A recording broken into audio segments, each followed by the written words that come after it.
Director మన secretary గారికి, మన MANUD సెక్రటరీ గారికి పంపిన లేఖ. ఇక దాంతోపాటు ఇక్కడ ఇంపార్టెంట్ పాయింట్ ఏంటంటే, ఇక్కడ మనకి ఇది ఇంకా ఇంపార్టెంట్. ఇందాక నేను చెప్పాను మీకు BCCI, ICC, అట్లాగే ఇక్కడ కూడా FMSCI, FIA అని ఉంటాయి. వీళ్ళకి డబ్బులు కట్టడంతో పాటు ICCకి BCCI కూడా ఏదైనా ఈవెంట్ అప్పుడు ఎట్లయితే ఇప్పుడు IPL వాళ్ళు కూడా BCCIకి డబ్బులు కట్టాలి. అట్లాగే ఫార్ములా ఈ రేస్ ఇక్కడ అవుతున్నప్పుడు మనం కూడా వీళ్ళు కూడా వాళ్ళకి డబ్బులు కట్టాలి. FMSCIకి, FIAకి డబ్బులు కట్టాలి. కొంత లైసెన్స్ అగ్రిమెంట్ అని ఉంటుంది. దానికి ఒక 74 లక్షల రూపాయలు కట్టారు. కట్టిన తర్వాత విచిత్రం ఏంటంటే, ఎప్పుడైతే రేస్ క్యాన్సిల్ అయిపోయిందో, ఇది మీరు చూడాలి, ఇది ఎప్పుడైతే రేస్ క్యాన్సిల్ అయిపోయిన తర్వాత FIA వాళ్ళు, అంటే ఫెడరేషన్ ఆఫ్ ఇంటర్నేషనల్ ఆటోమొబైల్ వాళ్ళు, ఆ డబ్బులు FMSCIకి పంపించేసారు. రేస్ క్యాన్సిల్ అయింది, ఈ పైసలు మాకు అవసరం లేదు అని చెప్పి 74 లక్షల రూపాయలు లేకపోతే ఏదో మొత్తం అమౌంట్ కరెక్ట్లీ నాట్ నోన్ పంపించిగో ఆ ఈమెయిల్. ఇది FIA నుంచి FMSCIకి పైసలు పంపించేసారు వాపస్. Federation of motor sports club in ఇండియాకు పైసలు కూడా వాపస్ ఇచ్చారు. వీళ్ళు ఇప్పటికి 20 సార్లు దానకిషోర్ గారిని అడుగుతున్నారు, బాబు ఈ పైసలు వాపస్ తీసుకో, మీ డబ్బులు మీరు వాపస్ తీసుకోండి అని అడుగుతున్నారు. వీళ్ళు సమాధానం లేదు. ఎందుకు ఇదంతా ఎందుకు అంటే వీళ్ళ ఎజెండా ఒకటే, ఏదో జరిగింది. ఏం జరిగింది ఇందులో? నాకు నిజంగా బిగ్గెస్ట్ జోక్ ఎక్కడ అనిపిస్తుందంటే, ACB అట, ACB కేసు అట. ఇలా కరప్షన్ ఎక్కడుంది ఇప్పుడు మీరు చెప్పండి నాకు. 55 కోట్లు మనం కట్టిన డబ్బులు వాళ్ళకు ముట్టినాయని వాళ్ళు చెప్తున్నారు. లైసెన్స్ డబ్బులు వాళ్ళు వాపస్ ఇచ్చినామని వాళ్ళే చెప్తున్నారు. ఇది ఏది కూడా గవర్నమెంట్ బయట పెడతలేదు. ఇవన్నీ దాచి దొంగ కేసు పెట్టి ఏదో జరిగింది నేరం, ఏదో అన్యాయం జరిగింది అని బట్టగాల్చి మీదేసే ఒక లత్కోర్ ప్రయత్నం రేవంత్ రెడ్డి ప్రభుత్వం చేస్తున్నది. ఇది మా వాళ్ళకు తెలవాలి. ముఖ్యంగా మా తెలంగాణ ప్రజలు ఎవరైతే, సోదరులు ఎవరైతే మమ్మల్ని గెలిపించినరో, ఎవరైతే ఇవాళ మమ్మల్ని ప్రధాన ప్రతిపక్షంగా కూర్చోబెట్టినరో వాళ్ళకి తెలవాలి.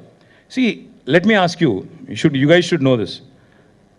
This is a straightforward equation. HMDA account Indian overseas బ్యాంక్లో ఉంది. అందులోకి వెళ్ళి డైరెక్ట్గా డబ్బులు ట్రాన్స్ఫర్ అయినాయి, తబాదలు అయినాయి. ఇండియన్ ఓవర్సీస్ బ్యాంక్ అనేది నేషనలైజ్డ్ బ్యాంక్, అదేం ప్రైవేట్ బ్యాంక్ కాదు, చిన్న చిత్క బ్యాంక్ కాదు. వాళ్ళు ఏది చేసినా వాళ్ళు 100 ట్రాన్స్ఫర్లు చేస్తారు. RBI, ఇంకో BI, అన్ని BIల పర్మిషన్లు తీసుకునే చేస్తారు. డబ్బులు HMDA, మాకు HMDA యాక్ట్ ఎంపవర్స్ అస్. మున్సిపల్ అడ్మినిస్ట్రేషన్ డిపార్ట్మెంట్తో అగ్రిమెంట్ ఉండింది, డబ్బులు పంపాము, డబ్బులు ముట్టినాయని అక్కడ ఆయన చెప్తున్నాడు.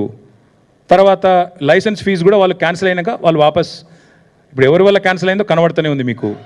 వీళ్ళు చేతగాంతనం వల్ల వీళ్ళకి స్పోర్ట్ అర్థం కాదు, వీళ్ళకి కాన్సెప్ట్ తెలియదు కాబట్టి వీళ్ళ తెలివి తక్కువతనం వల్ల రేస్ పోయిన తర్వాత ఇవాళ నిజంగా చెప్పాలంటే ఎవరైనా కేసు ఎవరి మీద పెట్టాలండి? రేవంత్ రెడ్డి గారి మీద కేసు పెట్టాలి. ఎందుకు?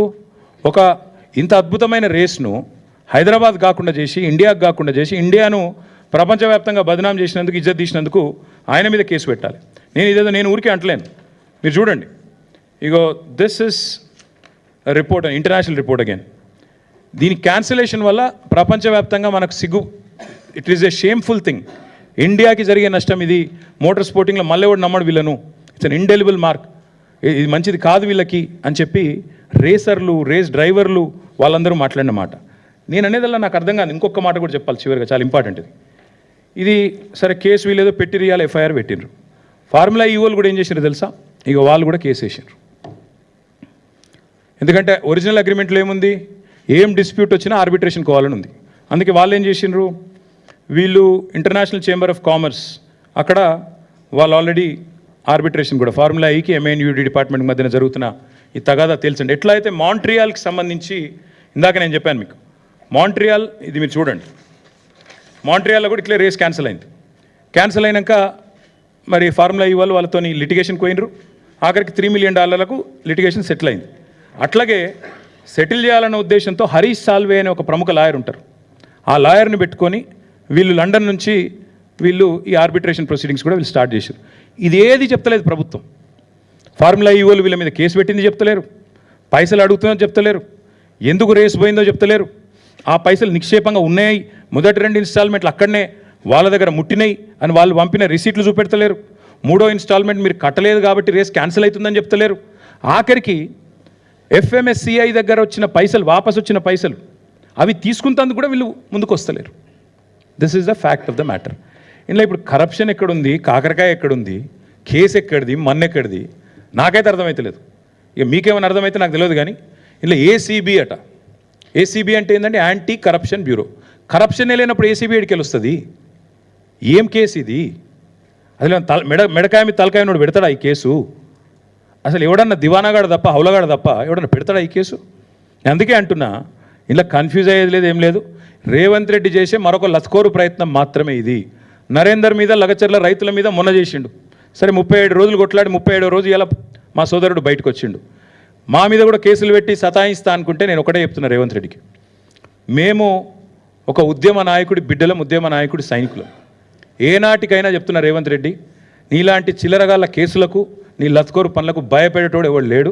నువ్వు మా ఇంటికి కూడా వీకలేవు, అది కూడా చెప్తున్నాను. నువ్వేం చేసుకుంటావో చేసుకో, భయపడేటోడు లేడు. లీగల్గానే కొట్లాడతాం, అది కూడా చెప్తున్నాను. ఇప్పుడు నేను చెప్పిన ప్రతిదీ మీకు ఇస్తా, కాపీలు చూసుకోండి. రేపు ఏసీబీ అడిగితే వాళ్ళకదే ఇస్తా, పోలీసు వాళ్ళు అడిగితే వాళ్ళకదే ఇస్తా, కోర్టులో కూడా గివే ఇస్తా.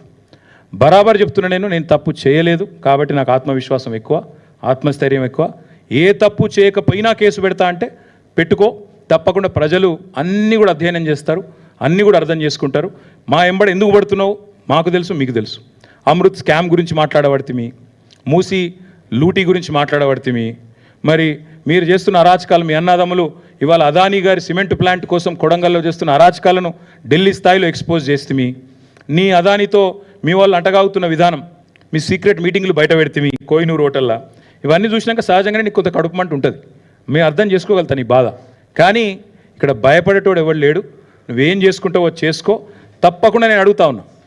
ఇవన్నీ నేను చూపెట్టిన అన్నీ కూడా these are all subject to scrutiny. మీరు you can scrutinize all of these, you can reach out to formula E. మీరు ఎవరెవరిని కలవదలుచుకుంటే, ఎవరెవరిని అడగదలుచుకుంటే వారిని అడగండి. తప్పకుండా మేము హైదరాబాద్ బ్రాండ్ ఇమేజ్ పెంచేదానికి, తెలంగాణ బ్రాండ్ ఇమేజ్ పెంచేదానికి, తెలంగాణను ప్రపంచ పటంలో ఎలక్ట్రిక్ వెహికల్స్ రంగంలో పెట్టడానికి చేసిన ఒక ప్రయత్నం ఈ ఫార్ములా ఈ రేస్ అనేది. అందులో ఒక చిన్న అంకం, దానికి 55 కోట్లు అనేది పెద్ద ముచ్చట కాదు, పెద్ద లెక్క కాదు.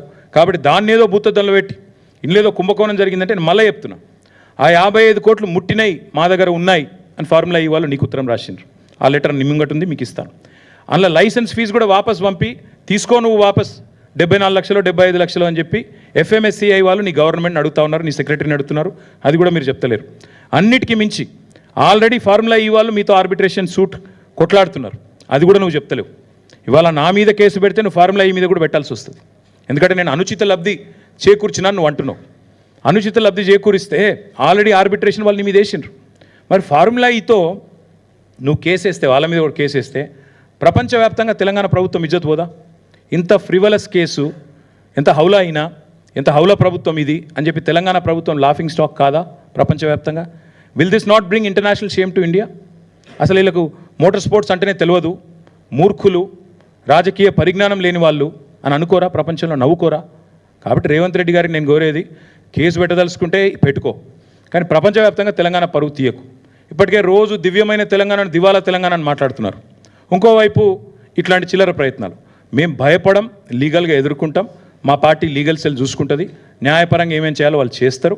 మీతో నేను కోరేది, మా నాయకులతో నేను కూడా కోరేది ఏంటంటే, ఎలాంటి పరిస్థితినైనా శాంతియుతంగానే ఎదుర్కొంటాం. మేము ప్రజాస్వామిక పద్ధతుల్లో నిరసనలు చెప్తాం, ప్రజాస్వామిక పద్ధతుల్లోనే ఉంటాం తప్ప ఉద్యమాన్నే ప్రజాస్వామికంగా శాంతియుతంగా నడిపిన వాళ్ళం. పొరపాటున కూడా రేవంత్ రెడ్డి లాంటి చిల్లర నాయకుల చిల్లర ఎత్తుగడలకు మేము పడం. 100% చాలా పీస్ఫుల్గా ప్రొటెస్ట్ చేస్తాం, లీగల్గా కొట్లాడతాం. పొలిటికల్ కేసు కాబట్టి పొలిటికల్గా కొట్లాడతాం. ముమ్మాటికి ఈ ప్రభుత్వాన్ని మాత్రం ఈయన ఎన్ని డైవర్షన్ గేమ్లు ఆడినా, అది కూడా చెప్తున్నాం, మళ్ళీ 420 హామీలు అమలు చేసేదాకా వీళ్ళని మాత్రం వదిలిపెట్టాం.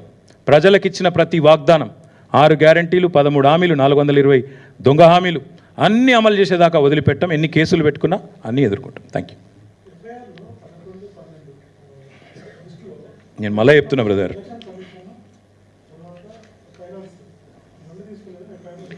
బ్రదర్, ఎఫ్ఐఆర్ సంగతి లీగల్గా చూసుకుంటాం. నేను నీ కేసు గురించి చెప్పిన, అసలు ఏసీబీ కేసు పెట్టే అర్హత లేదని నేను అంటున్నా. కరప్షనే లేకపోతే యాంటీ కరప్షన్ ఎక్కడిదా? ఎఫ్ఐఆర్ ఎక్కడిది? ఖచ్చితంగా ఏం చేయాలో లీగల్గా చూసుకుంటాం. ఇక ఎఫ్ఐఆర్లో తుపాతులు, నేను లాయర్ కాదు. నేను అదే చెప్తున్నా బ్రదర్, ఈ లీకు వీరులు, ఒకప్పుడు గ్రీకు వీరుడు అని ఒక పాట ఉండేది, అట్లా ఇప్పుడు రేవంత్ రెడ్డి అంటే ఆయన లీకు వీరుడు. సీదా అసెంబ్లీలో మాట్లాడదాం రారాబాయ్ అంటే రాడు. ఒక మంత్రికి దమ్ము లేదు, దద్దమ్మలంతా మాట్లాడమని, రేపు ముందుగా అసెంబ్లీ పెట్టమను. ఇప్పుడు నేను చెప్పింది తప్పు అయితే రేపు అసెంబ్లీలో చర్చ పెట్టమను.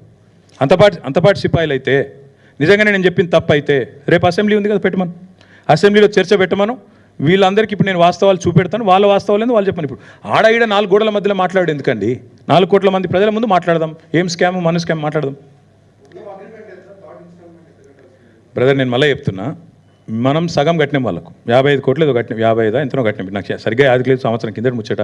ఇక లాస్ట్ 1 ఇయర్ అంతా కొట్లాటనే కదా, మీరే చూస్తారు కదా. సరిగ్గా పేపర్లు అన్నీ ఉన్నాయి కదా, పేపర్లు అన్నీ ఉన్నాయి, కాగితాలు అన్నీ ఉన్నాయి, పైసలు ఎన్ని పోయినాయి, ఎన్ని ఆడ ముట్టినాయి, లెక్కపత్రం ఒక్కొక్క అనా పైసతో సహా ఉంటుంది. ఎట్లా పోతుంది? మిగతాది ఇంకా కట్టాలి అన్నారు. 50% కట్టిరు, 50% కట్టాలి అన్నారు. ఆ లెక్క ప్రకారం మేబీ అనదర్ 50-55 crores ఉండొచ్చు.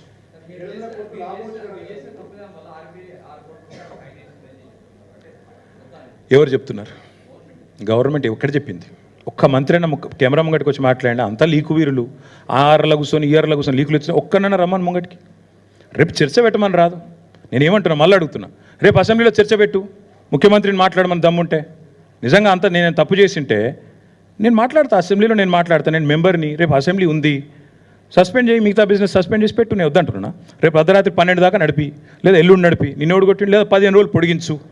మొదలు 10 రోజులు అవసరమైతే అన్ని ప్రజా సమస్యలు కూలంకషంగా మాట్లాడదాం. రైతు భరోసా, 6 గ్యారంటీలు అన్నీ మాట్లాడదాం. లాస్ట్ 5 రోజులు నీ ఇష్టం. ఒకరోజు ఇది పెట్టు, ఫార్ములా ఇవి పెట్టు, ఇంకో రోజు లగచర్ల పెట్టు, ఇంకో రోజు ఫోన్ ట్యాపింగ్ అంటున్నావు అది పెట్టు, నీ ఇష్టం అనేది పెట్టు. నిన్ను ఎవడు ఆపిండు? పెట్టు, we are ready.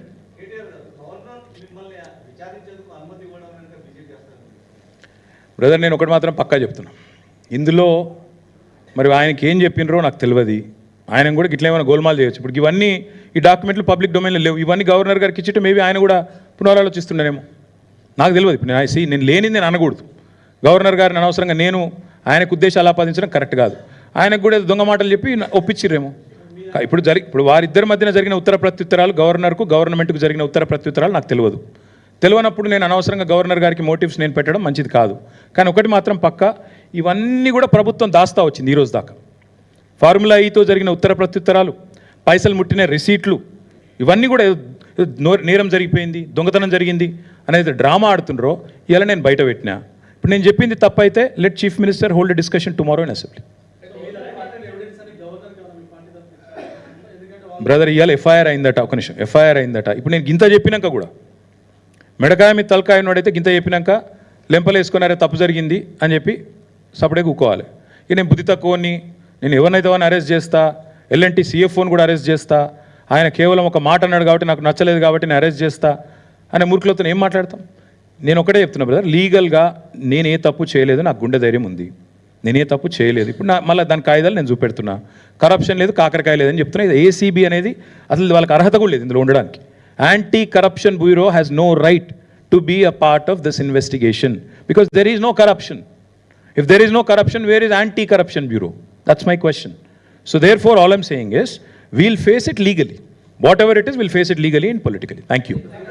It's all, brother.